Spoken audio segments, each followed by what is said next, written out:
Hello, hello, je suis ravie de vous retrouver pour les messages de l'univers de la semaine du 12 au 18 février, semaine de la Saint-Valentin, juste après la nouvelle lune en Verseau. Vous allez voir, c'est une semaine où il va se passer beaucoup d'événements. Le 13 février, nous avons un sextile Vénus-Neptune. C'est un peu la Saint-Valentin qui se réveille. Neptune en Poisson est l'idéaliste. C'est lui qui pense que l'amour est universel et que la vie ne doit être faite que d'amour. Vénus s'allie à Neptune et on nous apporte un monde idéal et surtout une relation amoureuse passionnée, idéalisée. Nous allons avoir beaucoup plus de sensibilité érotique et avoir une imagination débordante. C'est une semaine un peu coquine, on va dire. Mais de toute façon, nous savons que c'est le 14 février, donc c'est dans l'énergie de la semaine, ou en tout cas de ce que nous espérons, ça c'est sûr. Alors, c'est un aspect aussi qui va accroître tout ce qui est magnétisme, créativité et surtout, coup de bol, Vénus va amener aussi, et Neptune en Poisson, beaucoup de chance. C'est une semaine chanceuse, en tout cas le 13 février amène cette notion de chance. Nous avons un changement d'énergie aussi, Mars rentre dans le signe du Verseau. Et là, on va avoir des ambitions un peu différentes, des actions un peu innovantes. Le Mars en Verseau mettra l'accent sur davantage sur le changement social et les idéaux progressistes. On a envie d'un changement de vie, d'aller vers des nouveautés. Alors, effectivement, c'est l'esprit libre, l'esprit ouvert. Donc, les actions vont être dans ce sens. C'est un moment où on aura envie de collaborer, d'échanger, de travailler en groupe, de, comment on appelle ça, partager nos idées, échanger, faire des brainstorming comme on dit. Donc c'est un moment où on fonctionne beaucoup plus de façon révolutionnaire, mais aussi de façon globale. Mars, immédiatement, le 14 février, va être conjoint à Pluton. Et là, ça va accentuer non seulement nos actions, nos ambitions, mais notre libido. Vous allez peut-être ressentir une soif de pouvoir. C'est une tendance à être quand même égocentré, à avoir un caractère impitoyable. On sait ce qu'on veut et on est prêt à tout. C'est pas très joli quand même. Donc attention. Le but n'est pas d'étouffer cette puissante énergie, mais de la canaliser. Ça va nous donner beaucoup d'endurance, beaucoup de force, la volonté de transformer beaucoup de choses dans nos vies, mais il faut pas aller vers je suis prêt à tout pour y arriver, quoi. Parce que de toute façon, le retour de manivelle, il ne se fera pas attendre. Le 16 février, c'est le premier quart de lune en taureau. 27 degrés du taureau. Cette volonté, cette tendance à la liberté va être freinée par tout ce qui est conformiste. Le taureau nous rappelle à la terre, nous dit « Oh là là, oui, je vais prendre des risques, mais très calculés. Je ne me pars pas au galop. J'ai besoin de réfléchir, j'ai besoin d'évaluer parce que je veux bien faire des remises en question, mais je ne veux pas prendre de risques. » Vénus ensuite rentre en Verseau du 16 février au 11 mars et elle reviendra dans ce signe le 17 décembre. Donc 2 fois dans ce même signe. Ça va amener un désir curieux, une liberté dans l'amour. Attention, le Verseau est libre d'esprit. Alors je ne dis pas tous, mais ils sont parfois ouverts à l'échangisme, à des expériences nouvelles. Il n'est pas fermé. L'essentiel, comme on dit, c'est l'ivresse. C'est ça. Donc, vous aurez envie de choses originales, inhabituelles, de rencontrer des personnes différentes, d'aller sur Internet. C'est un moment où on va avoir une quête de l'amour par Internet. C'est le bon moment pour se connecter. Voilà, donc il ne faut pas oublier que Vénus et Mars sont en Verseau et vont se réunir. Il va y avoir quelque chose de passionnant. C'est une énergie super créative, super passionnée, qui va vous aider aussi sur des projets innovants, des choses qui font sortir des sentiers battus. Le 17 février, Mercure est au carré d'Uranus. Ça amène une excitation, des changements, comment dire, des événements qui nous font sortir de notre routine, qui amènent une originalité. Vous serez plutôt excité, amusé, faites attention quand même à votre manière de vous exprimer. Le carré Mercure-Uranus peut amener des quiproquos, des problématiques ou des crises instantanées qui pourraient être néfastes. Ce jour-là, Vénus est conjoint à Pluton. Vénus donc en Capricorne, Vénus en Verseau, conjointe à Pluton, bien sûr en Verseau. Je dis des bêtises. Et là, on est dans un côté d'attraction fatale, vous voyez. C'est un côté presque morbide, mais c'est passionnel, un peu sous forme de drame. De toute façon, c'est un peu celui qui cède à la tentation et qui réfléchira plus tard. Donc si vous êtes en couple, ça peut amener une passion qui peut ravager votre vie de couple. Hein. Faites très attention, ou que vous tombiez sur une personne, on va dire pour le moins passionnée, mais plutôt obsessionnelle ou problématique. En tout cas, c'est une personne avec qui vous pourriez avoir une expérience sexuelle tout à fait originale et qui vous amène à faire des expériences nouvelles à ce niveau-là. Bon, le Saint-Valentin qui promet d'être chaude. Hein. Alors, voyons ce que disent les oracles. Les fleurs.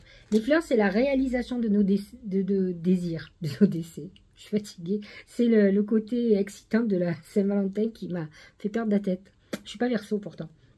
Donc les fleurs, c'est un moment de réalisation de désirs, d'épanouissement. C'est un peu le démarrage du printemps. De toute façon, on l'a vu. Hein, bon, à mon avis, le temps va encore changer, mais on a eu des regains de douceur qui ont fait penser que ça y est, enfin en tout cas nous dans le sud, on est monté jusqu'à 20 degrés, c'était très surprenant, surtout que l'avant-veille on était plutôt à 10 degrés, donc on est dans un requin de bonheur. Vous avez vu beaucoup d'énergie sentimentale et sexuelle, fait que effectivement ça peut nous donner aussi beaucoup de peps, d'enthousiasme à avancer, pas que dans l'amour mais peut-être aussi dans nos projets. Le rassemblement, il correspond vraiment au mode de fonctionnement Verseau. Le rassemblement, c'est le collectif, c'est des choses qu'on fait en groupe, les clubs dans lesquels on va adhérer, la volonté d'en ouvrir un, pourquoi pas. Hein. Amoncellement, convergence, unification, assemblage, combinaison de forces, supériorité de l'ensemble par rapport aux parties. L'union fait la force, on le dit, et donc vous êtes dans une période où vous allez prendre peut-être conscience que vous avez besoin des autres. Je le dis souvent, on oublie quand même qu'on est tous connectés les uns aux autres. Alors vous allez me dire, oui, pas tout le monde. Ben si, on est sur une même terre où il y a une vibration très importante. On n'est pas là au hasard. On est connectés, mais on l'a oublié, ou on n'y croit pas, peu importe. Et donc on pense que tous nos actes sont purement individualistes. Et en fait, on ne pense pas aux effets collatéraux. On va dire ça, les ondes de choc, un peu comme les ondes de choc, vous voyez, j'agis et ça se retourne contre les autres aussi, hein, et contre moi aussi. Hein. La manipulation, maîtrisez vos pensées négatives et ne vous laissez plus manipuler par elles. Alors, je vous ai dit, beaucoup d'aspects à Pluton, conjonction Mars-Pluton le 14 février, conjonction Vénus-Pluton, peut amener une relation de domination, un peu sadomaso, vous voyez. Mais ça peut être aussi une relation addictive qui fait que ben, vous êtes manipulé quelque part, vos sens, votre sexualité, ce lien un peu dramatique fait que vous avez du mal à vous en sortir et que finalement, c'est ces sentiments qui mènent le jeu. C'est plus votre tête ou votre cœur, c'est je suis dirigé par l'addiction. Quelle qu'elle soit, faites attention, Mars et Vénus conjoints à Pluton peut amener des relations addictives, y compris avec tout ce qui est drogue, alcool et sexe bien entendu. Donc cette semaine, faites très attention, vous aurez peut-être envie de vivre quelque chose d'intense. Alors de l'intense, vous allez en avoir, mais faites attention parce qu'à la chute, c'est toujours la redescente, elle est difficile. Faire confiance à la vie. La vie, c'est mieux que toi, ce qui est bon, juste et équilibré pour toi. Repense à chaque peine et à chaque moment difficile. Rappelle-toi la force, la joie et les émotions qui t'ont procuré ces moments après coup. Il est bien évident que quand on vit un truc douloureux, on a l'impression qu'on est maudit. Ou que on n'a pas de chance, que... ça vous est jamais arrivé de dire je sais pas ce que j'ai fait au bon Dieu, mais alors pour mériter ça... En fait, il faut comprendre quand même que tout vient de nous. On est justement manipulé par nos tristesses du passé, nos problématiques du passé, qui dictent nos actes, qui dictent nos pensées. Et en fait, un jour ou l'autre, on fait une prise de conscience et on se rend compte que pendant des années, on s'est trompé. On s'est trompé de chemin. Alors, effectivement, on ne décide pas, par exemple, dans quelle famille on va tomber lorsque l'on est. Donc, effectivement, c'est un peu la roulette russe. Il peut y avoir un côté très injuste dans le tirage au sort, j'allais dire. Hein. Mais si vous cherchez à un moment donné à en tirer quelque chose de bon, parce que n'oubliez jamais que la personne que vous allez devenir, que vous allez être, est aussi le résultat des souffrances. Il faut que, non pas la souffrance déclenche la dépression, la rumination sur quelque chose qui est injuste, parce que ça, je vous l'accorde, ni sur la colère et la haine, qui finalement, au bout du compte, se retournent contre vous. Comme la tristesse et la rumination, à dire « je suis maudit, pourquoi j'ai eu tel père, pourquoi j'ai eu telle mère, pourquoi j'ai eu tel mari, etc. » N'oubliez jamais, indépendamment de vos parents, alors par exemple pour parler du mari ou de la femme, hein, c'est quand même vous qui les avez choisis, ou vous vous êtes laissé choisir. Moi souvent quand je dis « mais c'est votre choix », mais non, je me suis choisir, c'est pareil, hein. Il fallait dire non. Et donc, même si c'est pas aussi simple que ce que je le dis, je comprends, mais c'est juste une manière de vous dire que de toute façon, ce qui vous est arrivé, c'est ce que vous avez bien voulu qui vous arrive. Autrement, vous vous seriez rebellé. Et les énergies du Verseau sont peut-être là pour vous dire, le ciel ne t'oublie pas. Il faut que tu fasses confiance en la destinée, il faut que tu acceptes. Mais par contre, il va falloir que vous fassiez tout un travail de compréhension sur ce qui a dicté vos comportements et que vous disiez stop. Et maintenant, voilà, je suis adulte, je sais ce que je veux et ce que je ne veux pas. C'est pas parce que mes parents m'ont dit de faire comme ça que je dois faire comme ça si je trouve que c'est pas normal. Donc, à vous d'avoir une pensée, j'allais dire, critique, positivement. Et non pas dire, je le ferai pas parce que mes parents, je les déteste et je ferai pas comme eux. Mais s'ils avaient raison, pourquoi ne pas faire comme eux? Ça, c'est ridicule. Donc, il faut vous poser les bonnes questions et non pas dans le rejet ou oui, le rejet de quelqu'un. Enfin, moi, la chance que j'ai, c'est que j'ai cette côté juste, hein. J'ai un Mercure en balance qui amène une pensée avec justice, avec justesse. Je ne dis pas que j'ai toujours raison, hein, c'est pas ce que je dis. Par contre, je sais être juste même avec mes ennemis. Et pas dire parce que c'est mon ennemi, alors je jette tout. On ne peut pas être ami pendant des années avec quelqu'un et l'aimer et le détester après. C'est une des problématiques quand les gens se séparent, ils ont oublié qu'ils ont aimé ces personnes. Et aujourd'hui, ils les détestent. Il faut réfléchir à tout ça.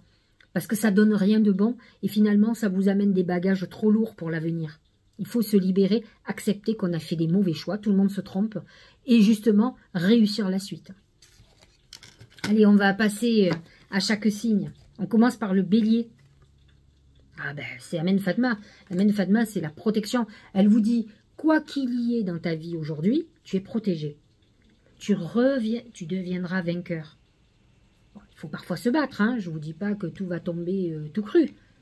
Maintenant, le bélier est en très bonne harmonie avec le Verseau, donc ça va lui permettre effectivement d'aller vers des choses beaucoup plus positives. Le fait que Pluton soit parti du Capricorne, ça vous a soulagé. Alors n'oubliez pas qu'il revienne 2 mois, hein, quand même, septembre, octobre jusqu'en novembre. Hein. Mais pour le moment, vous soufflez. Et vous voyez que peut-être tout ce qui était noué est en train de se dénouer. C'est ça qui est intéressant. Regardez la marche. Ça veut dire que les choses avancent. Conduite, conscience de soi, progression avec prudence et sensibilité, comportement correct, action responsable. Vous êtes dans une période où vous sentez que les choses bougent. Il faut que vous vous disiez que les épreuves que vous avez eues, c'est pour vous faire grandir. La problématique du bélier, c'est son impulsion et son immaturité. Il y en a, c'est des enfants toute leur vie. Et l'immaturité amène l'irresponsabilité. Donc, Pluton en Capricorne, à un moment donné, a forcé les choses. Ça a été peut-être violent pour vous, parce qu'il vous a obligé à prendre vos responsabilités. Si vous avez compris la leçon, vous allez voir que les choses vont avancer avec facilité. Taureau. C'est le djinn. Le djinn, c'est pas très sympathique. De toute façon, vous, l'entrée de Pluton en Verseau, vous n'allez pas le voir du bon oeil. Le Verseau est en désharmonie avec vous. Alors pour le moment, il touche que les taureaux du premier décan, ceux du 21, 22, jusqu'au 28 avril, à peu près. Et donc là, on peut se retrouver confronté justement à tout ce qui est manipulation, à tentation. Peut-être que certains taureaux seront tentés d'aller voir ailleurs. Peut-être avez-vous des problèmes justement par rapport à des tromperies, par rapport à des choses que vous avez pu faire qui n'étaient pas très très bien. Alors Dieu sait si le taureau il est moralisateur, mais là pour le coup, ça va être dur pour vous parce que si effectivement vous avez des choses à vous reprocher, là, tout le monde va le savoir. Il va falloir assumer donc et pas être de mauvaise foi ou cacher la vérité. On dit toujours qu'il faut avouer à moitié pardonner. L'erreur est vraie pour tout le monde. Alors, délivrance, ça c'est plutôt pas mal. Libération, soulagement, approche nouvelle, fin des obsèques, découverte d'une solution, euphorie. Vous avez pu aussi être victime de malveillance. Et là, la délivrance vous dit que vous arrivez à la victoire, que vous voyez le bout du chemin, vous voyez la lumière au bout du tunnel. Donc ça, c'est plutôt très favorable pour les taureaux. Gémeaux, c'est le bateau. Alors, je sais pas si... Ça me fait rire. Vous rêvez de croisière, mais en tout cas, vous rêvez de chamboulement. Vous rêvez de voyager. Vous pensez à bouger. Alors, bien sûr, les planètes en Verseau sont très en harmonie avec vous, donc c'est une très bonne période. Elles sont plutôt positionnées en maison 9. Et la maison 9, c'est quoi? C'est les voyages, c'est l'évasion. Vous avez besoin de vous évader. Vous avez besoin que votre vie change. Vous êtes dans cette période où vous êtes prêt à tout pour que ça change. Et ça, c'est plutôt bien. Et regardez, c'est le développement.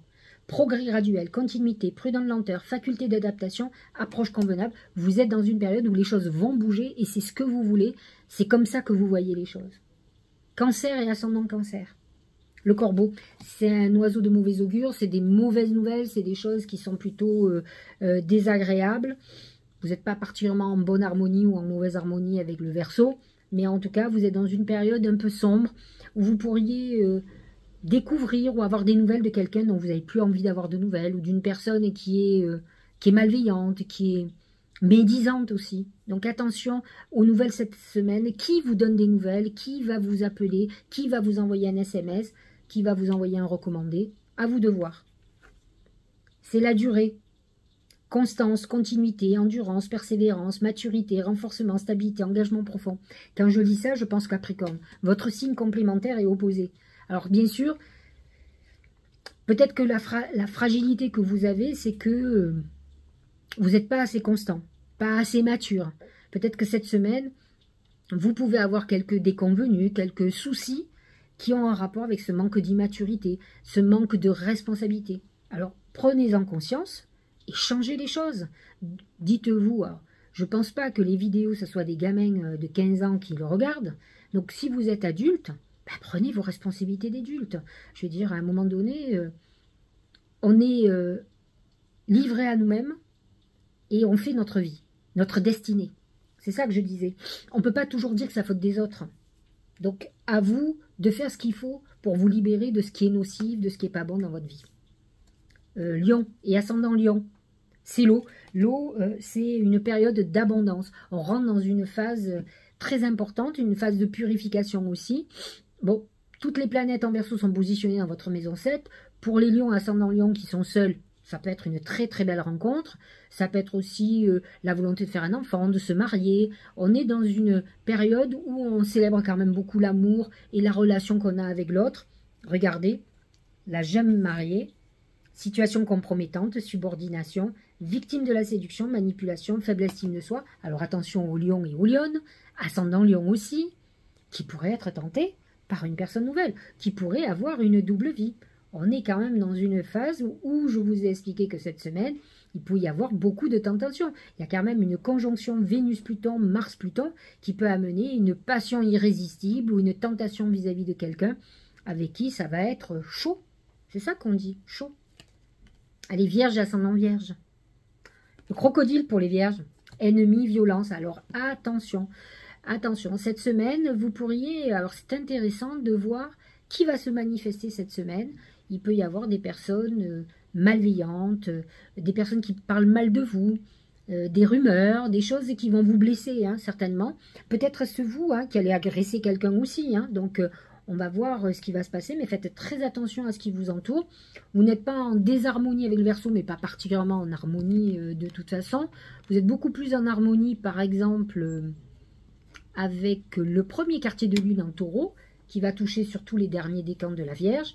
Et c'est vrai que il peut y avoir une confrontation de certaines choses qui vont vous éclairer, qui vont vous faire comprendre des choses. Le pouvoir d'apprivoisement du grand. Autodiscipline, concentration, renforcement du caractère de l'intérieur, conscience de soi, réalisation de votre potentiel. Vous êtes dans une période où effectivement, il faut que vous preniez conscience de tout ce dont vous êtes capable. Nombre de vierges manquent de confiance en elles et n'avancent pas. Elles se perdent. Donc faites très attention à ce qui peut être problématique dans votre vie, en tout cas, et ce qui peut, comment dirais-je, être une entrave à votre évolution. En tout cas, vous pourriez, cette semaine, découvrir pas mal de choses. Balance, c'est le feu de la passion, mais le feu des conflits. Donc cette semaine, ça va être un peu chaud. On a des aspects très importants. Les planètes en Verseau sont positionnées dans votre maison 5 qui est liée aux enfants et à l'amour. Donc vous pouvez avoir à la fois une passion extraordinaire avec un partenaire ou une partenaire, mais aussi des choses, alors il peut y avoir des choses un peu dramatiques. La conjonction Vénus-Pluton comme Mars-Pluton, c'est qu'il y a un côté dramatique. Je t'aime, moi non plus, je te prends, je te quitte. C'est torturé de toute façon. Donc vous pourriez être une des personnes qui est le plus touchée par ce truc-là. La grâce, bon, ça correspond vraiment à la Balance. Parure, élégance, mise en évidence de la beauté extérieure, reflet de l'intérieur, vanité, charisme, expression de soi. Vous êtes dans une période très Balance, vous aurez besoin de vous occuper de vous. La maison 5 représente les plaisirs, l'amour, l'art. Vous êtes un peu comme un poisson dans l'eau. Vous allez vous régaler quand même dans cette période. Et vous êtes quand même le signe qui célèbre l'amour. Et là, c'est plutôt très avantageux pour vous. Et c'est la semaine de la Saint-Valentin. Donc, vous êtes plutôt gâtés quand même. Scorpion, c'est l'homme. L'homme, peut-être êtes-vous cette semaine plutôt, comment dirais-je, préoccupé par un homme. Le père, votre grand-père, votre mari, votre fils, si c'est un grand garçon, si c'est un adulte, votre associé, votre patron, bon, peu importe, mais c'est un homme qui préoccupe vos pensées cette semaine. Vous êtes en désharmonie totale avec le Verseau. Donc, il peut y avoir quelques conflits ou quelques problématiques qui vous perturbent. L'homme représente des énergies masculines, d'action, c'est Mars. Et donc, on peut être dans une période où on voit qu'il y a une confrontation avec une personne, des choses à régler et une problématique de pouvoir et d'autorité. Donc, effectivement, ça peut être avec un patron, avec un mari, avec un associé. Il y a une problématique à ce niveau-là.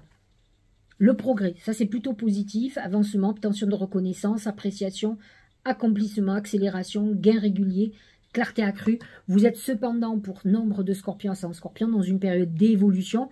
Vous avez beaucoup travaillé, même si vous pouvez rencontrer quelques entraves à votre évolution, vous ne cessez d'avancer. Vous le savez, de toute façon, rien n'est simple pour un scorpion quand on est scorpion. Mais vous avez la détermination, la niaque, vous savez avancer, vous battre, et donc vous allez continuer à avancer malgré tout. De toute façon, vous êtes plutôt dans une énergie d'offensive où vous voulez avancer. Sagittaire, c'est l'encre. L'encre représente la stabilité. Vous pouvez être dans une période où vous essayez de vous stabiliser, ou en tout cas, vous essayez de retrouver l'équilibre dans votre vie. C'est un moment où on a envie aussi de se libérer de certaines chaînes qui nous empêchent d'avancer. On peut être dans une phase de rébellion totale où on ne supporte plus de se sentir ni dirigé par qui que ce soit, ni de ne pas faire ce que l'on veut. Donc vous pouvez être un peu en crise cette semaine quand même. Malgré que les énergies du Verseau soient en harmonie avec vous, elles vont exacerber votre besoin d'indépendance, votre besoin de liberté et votre colère, le besoin d'exulter. Vous serez en rébellion totale. l'attente, persévérance, attention portée à l'essentiel, retenue, contentement, modération, rythme juste. Vous êtes dans une période, effectivement, où ça avance, mais pas assez vite. Mais parce que vous êtes dans une période très psychologique, où vous avez besoin de retrouver votre liberté d'action, de penser, de faire ce que vous voulez. Et donc, c'est très compliqué pour vous actuellement. Capricorne, pardon. C'est le désert. Le désert, c'est une période un peu difficile qui est une période de solitude, de restriction. Vous pouvez être dans une phase un peu compliquée pour vous, ou problème d'argent, problème affectif, une solitude amoureuse qui peut être complexe. Vous pouvez être surtout orienté par le travail. Le Verseau est positionné dans votre maison 2, donc on n'est pas obligatoirement dans l'amour. Mais vous pouvez être aussi dans une période de frustration. N'oubliez pas que ces périodes-là sont des périodes de leçons de vie. Et donc, essayez de comprendre avec vous-même quelles sont les raisons de cette époque-là. Il y a obligatoirement des raisons personnelles. Le pouvoir d'apprivoisement du petit. Retenue, autosuffisance, préparation minutieuse, ingéniosité, empêchement mineur, adaptabilité. Lorsqu'on est dans une période de frustration, de restriction, c'est ce que dit le désert, effectivement, on est dans une phase où il va falloir dire que les petits ruisseaux font les grandes rivières, se contenter peut-être de peu pour obtenir beaucoup plus tard. Et c'est peut-être ça qui est difficile, parce que les Capricornes sont souvent dans le beaucoup plus.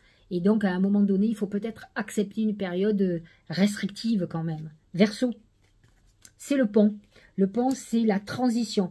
Un pied dans le passé, un pied dans l'avenir. Ça peut être une période qui dure depuis un certain temps, où vous n'en voyez plus le bout du tunnel et du pont, mais vous avancez. Donc, dites-vous que de toute façon, avec l'amas de planètes en Verseau, ce mois-ci et cette semaine en particulier, puisque Mars rentre en Verseau, Vénus rentre en Verseau, Pluton est déjà en Verseau, le Soleil est déjà en Verseau, vous êtes dans une période où effectivement votre chemin va s'illuminer et vous allez commencer à voir ce que l'avenir vous réserve réellement.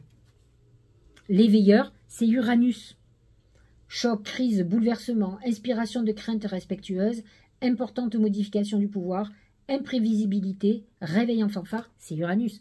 Uranus est en Taureau, mais c'est Uranus dirige le Verseau. Donc toute l'amas de planètes en Verseau va amener un événement brusque cette semaine qui va donner un coup de pied dans la fourmilière, qui va vous faire avancer. Vous allez sentir qu'il y a quelque chose qui bouge et c'est ce dont vous avez besoin de toute façon. Donc il va y avoir, vous rentrez dans une phase de bouleversement intense. Hein. Pluton dans votre signe, cet amas de planètes en Verseau. En plus, ça va être quand même très costaud, Mars en Verseau, donc vous pouvez être nerveux, vous aurez besoin que ça bouge et vous allez faire ce qu'il faut pour. Hein. Allez, on va clôturer avec nos poissons. C'est la clé de la destinée. C'est la croix, pardon. C'est pas la clé, c'est la croix, excusez-moi. La croix. C'est une période où on clôture quelque chose. Alors, de toute façon, la période du Verseau pour vous, qui est bientôt finie, hein. Dès le 18, on rentre dans le poisson, hein, la semaine suivante. Hein. Donc, on clôture une année et on va démarrer la nouvelle année. Il va falloir faire le deuil de certaines choses et laisser au passé ce qui doit rester au passé. C'est le bon moment, c'est la bonne semaine, puisque la semaine prochaine, le soleil passe dans votre signe. Il est temps que vous réfléchissiez ce que vous voulez sur cette année. Donc, réfléchissez sur ce que vous avez fait l'année dernière, ce qui est satisfaisant, et ce que vous avez mal fait, ou ce que vous auriez dû faire. Et là, il est temps de modifier les choses. De laisser derrière les rancunes, les machins. Allez, il faut enterrer tout ça et il faut avancer. C'est la nouveauté qui arrive pour vous. C'est le renouveau. Regardez. L'abysse, c'est beaucoup d'eau. Les poissons ont besoin de l'eau. Alors attention, danger, engloutissement, caractère imprévisible, conditions hasardeuses, sentiments obscurs, insécurité, confrontation à la peur, courage. Attention, hein, la croix représente la mort symbolique. La mort de quelque chose. Donc, il peut y avoir aussi un événement brutal, comme vous pouvez perdre quelqu'un autour de vous aussi, hein, mais ça peut être la perte d'un emploi, ça peut être la perte d'une relation, mais au bout du compte, est-ce que ce n'est pas une très bonne chose pour vous? Ça peut amener la peur de l'insécurité, par exemple si vous avez perdu votre boulot, ça peut être la peur de se retrouver seul ou seul, mais essayez de prendre du recul, laissez votre peur de côté et dites-vous, est-ce que ce n'est pas la meilleure chose qui puisse m'arriver? Et ça va préparer un renouveau. Dites-vous que quand il y a une fin, il y a obligatoirement quelque chose de bon qui vous attend. D'accord? Soyez positif. J'espère que vous allez passer une très bonne semaine de la Saint-Valentin. Si vous êtes seul, ben c'est pas grave. Ça, moi, j'ai passé plein de Saint-Valentin célibataires, croyez-moi, jusqu'à 42 ans. Ben, il faut savoir s'amuser. Faites des trucs entre célibataires, sortez. Célibat, c'est pas quelque chose de mauvais, hein, c'est quelque chose aussi de joyeux, où on fait ce qu'on veut, quand on veut, on n'a pas de compte à rendre. Certes, l'amour nous manque, mais tout arrive à point nommé et à qui c'est attendre. Donc ça, c'est une très bonne chose, ça c'est pour les célibataires. Et les couples, vieux couples, c'est le moment de vous retrouver, de rallumer la flamme avec tous les aspects qu'il y a cette semaine, c'est le bon moment. Je vous embrasse et je vous dis à la semaine prochaine.